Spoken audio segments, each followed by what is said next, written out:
তো আজকে হচ্ছে সোমবার আর আমরা আজকে রওনা দিলাম।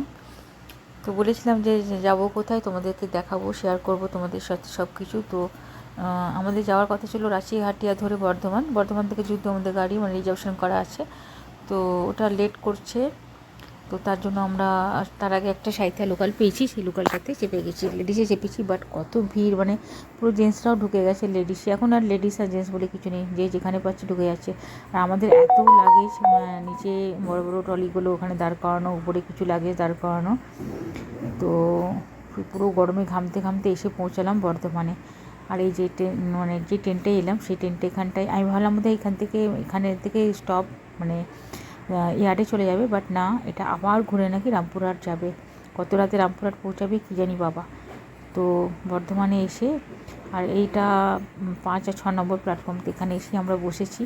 প্রচণ্ড ভিড় যেমন তেমন নোংরা। বর্ধমান স্টেশনটা যে এত নোংরা, আগে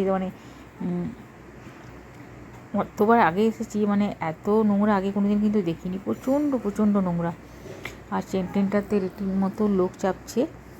আর এই যে পুগলু আর সঞ্জীব সবার আগে চলে গেছে খাবার কিনতে। আর আমি একটা মুড়ি মিশাল নিচ্ছি, নেমেই পেয়েছি খিদে। তো সে একটা মুড়ি খাবি।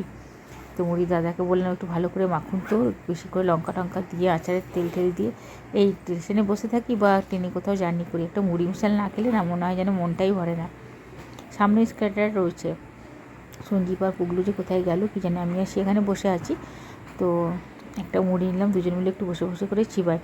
ডিনারটা এখানে হোটেলেই সারবো। তারপরে আমাদের ট্রেনটা আবার দেখছি 1 ঘন্টা লেট।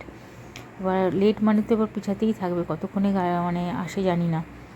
চলো বসে বসে একটু মুড়িটা খাই আর লোক দেখি। প্রচণ্ড ভালো লাগে এই প্ল্যাটফর্মে বসে বসে লোক দেখতে, না আমার দারুণ লাগে। আর এখন অনেকটা রাত হয়েছে, ট্রেনটা আরও আধ ঘন্টা পিছিয়েছে। প্ল্যাটফর্ম প্রায় ফাঁকার দিকে দেখো, একদম খালি। আর একটা এই ভিখারি কখন থেকে এসে পায়ের কাছে এখানটায় শুয়ে আছে। তো আমি লাগেজ পাহারা দিচ্ছি, ওরা সব গেছে খেতে। আমি আর বেশি গেলাম না, কারণ অতটা একদম বাইরের দিকে যেতে হবে। এসি হোটেলগুলো সব বাইরে, খাবার রেস্টুরেন্টগুলো।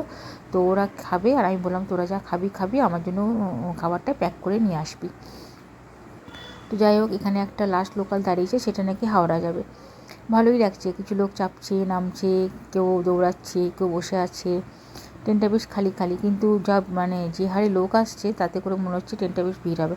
এখন বাজছে প্রায় 9:50, এটা বোধহয় লাস্ট লোকাল হাওড়া যাওয়ার। তো আর ওইদিকে আমাদের যে ট্রেন আসবে সেটা কিন্তু এই প্ল্যাটফর্মে আসবে না, এটা 5 আর 6 নম্বর প্ল্যাটফর্মে আমি বসে আছি। আর ট্রেনটা আসবে ওই 2 বা 3 ওই দিকে। আমাদের লাগেজগুলো একদম ওখানে রাবারিশের মতন পড়ে আছে, দেখে মনে হচ্ছে যেন কেউ নেই।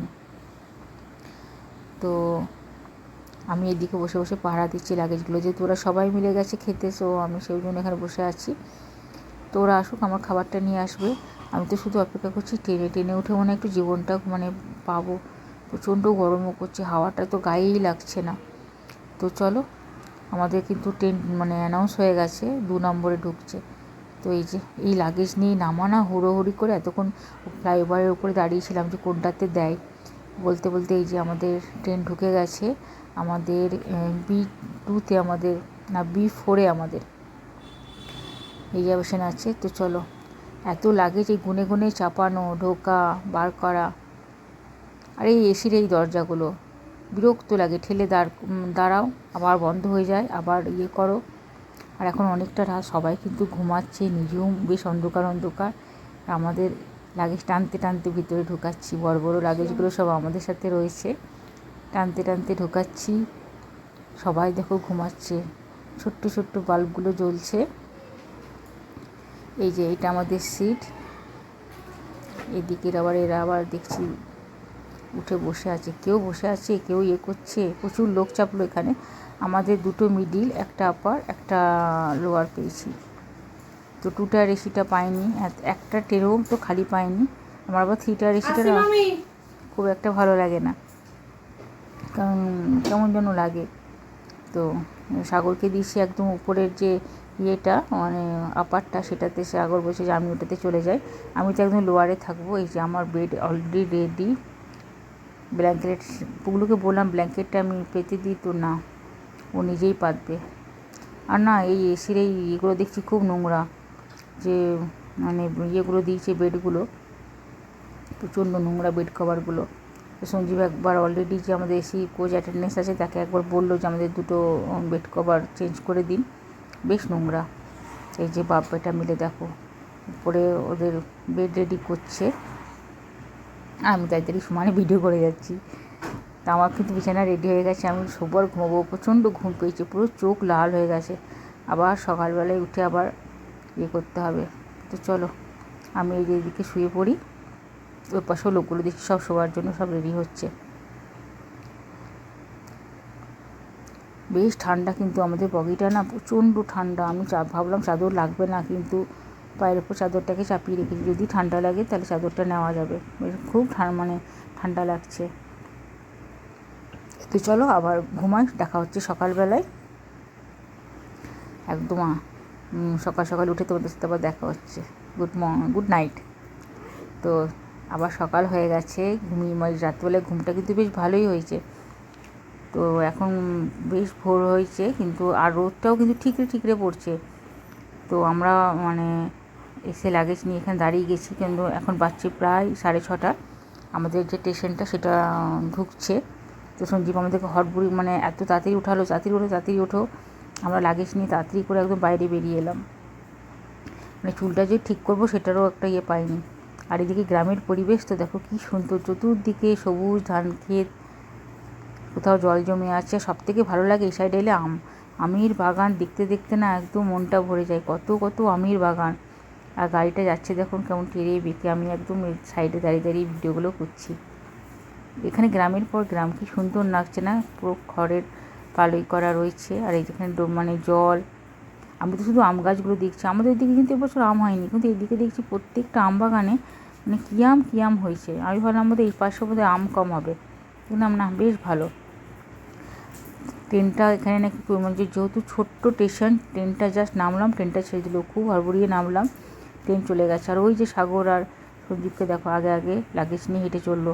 আর আমাদের ট্রেন থেকে নামতেই না টোটো, 2-3টে টোটোওয়ালা দাঁড়িয়েছিল, একদম ঝেঁকে ধরেছে। আর এই যে শিয়া, তো টোটো ঠিক করা হয়ে গেছে, টোটো করেই যাবো। ভাবছিলাম কোন দিক দিয়ে বেরোবো, কারণ যেহেতু প্রথম আমি এলাম স্টেশনটা, তো কোনো দিন এই স্টেশনে আমার আসা হয়নি। ছোট্ট একটা স্টেশন, বেশ সুন্দর, কাজ চলছে। এই যে উপরে ওটা বোধহয় ফ্লাইওভার, ওটাও নেই, ওটাও বোধহয় নতুন করে তৈরি হচ্ছে। আর ট্রেনটা এতটাই বড় না, কিছুটা অনেকগুলো বগি একদম স্টেশনের বাইরে দাঁড়িয়েছিল। আর এখানে ওই যে কাজ চলছে ফ্লাইওভারের। আর সে একটা এমন ব্যাগ নিয়েছে যে এত গর্ত রয়েছে, যে একখানটায় উঠিয়ে আবার নিয়ে যেতে হচ্ছে, আবার পাস করতে হচ্ছে। তো চলো অলরেডি চলে এসেছি, একটু চা খাবো, কারণ সকালবেলায় চা না খেলে আবার একটু হবে না। আর এই যে টোটোটা আমাদের 3-4টে টোটো এমনভাবে দাঁড়িয়ে ছিল না, সে কি যে ও বলছে আমার সাথে চলুন, ও বলছে আমার সাথে চলুন। তো কী সুন্দর করে উপরে বাঁধছে দেখো, টোটো লোকটা বেশ ভালো। ওকে বললাম যে একটু চা খাবো তারপর যাবো, তো উপরে ব্যাগগুলো অলরেডি ও বাঁধুক, আমরা তো তখন চা খেয়ে আসি। আর চায়ের এখানে ছোট্ট একটা দোকান, একটু পছন্দ তো হচ্ছে না, সাগর এখানে দাঁড়িয়ে হাসছে দেখে, এই গ্রামের দেখে না ওর বেশ মজাই লাগছে। কত বড় পুকুরটা দেখো, কোথা থেকে শুরু কোথায় শেষ। এই যে ছোট্ট একটা চায়ের দোকান, রুচি তো হচ্ছে না, কিন্তু কী করবো, নাই মামার থেকে কানা মামা ভালো। যতটুকু পারি একটু চাটা খাই, তারপরে আবার আমি তো ঢুকেই সব কিছু দেখছি যে নিট অ্যান্ড ক্লিন আছে নাকি না, কিন্তু কিছু করার নেই, বাধ্যতামূলক খেতেই হবে। এখানে একটাই চায়ের দোকান, আশেপাশের কোনো চায়ের দোকান নেই। সকালবেলা একটু চা না খেলে মুডটাও ফ্রেশ হবে না, ঠান্ডাতে না মাথাটা বেশ ধরে আছে। তো চা অলরেডি খাওয়া আমাদের হয়ে গেছে। আর যে আমাদের ড্রাইভারটা নিয়ে যাবে তাকেও সঞ্জীব চা খাওয়াচ্ছে, তো ওই চাচাও চা খেয়ে নিই, তারপরে চেপে যাত্রা শুরু করব। বললো বেশিক্ষণ লাগবে না, 1/2 ঘন্টার মতো লাগবে। তো চলো টোটোতে চাপি, টুকটুক করে এবার আগাতে থাকি। সিয়া আগের দিকে যাচ্ছে, আর এই যে সিয়াকে বললাম তুই আগে বস, আমি এই সাইডটায় বসি। আমার আবার টোটোতে একটা প্রবলেম হয় যে উল্টো দিকে বসলে না কি জানি কেন মাথাটা ঘুরতে থাকে, তো সোজাসুজি বসতে হয়। তো চলো টোটোতে বসে গেছি। সিয়া কি চিরুনি খুঁজে বেড়াচ্ছে। চুলটাও সত্যি কথা, কারোর চুলটাও ঠিক মতন বাঁধা হয়নি, চুলগুলো আমাদের পাগলের মতন হয়ে এসেছে। আর পুকুরটা দেখো কি বিশাল, দারুণ পুকুরটা, কিন্তু দুপাশে খালি এরকম গাছ, মাঝখান দিয়ে রাস্তা, পরিবেশটা একটা আলাদা রকম। আমাদের ওইদিকে তো খালি গাড়ি ধুলো, নোংরা, এই পাশে কিন্তু ওসব জিনিসটা নেই।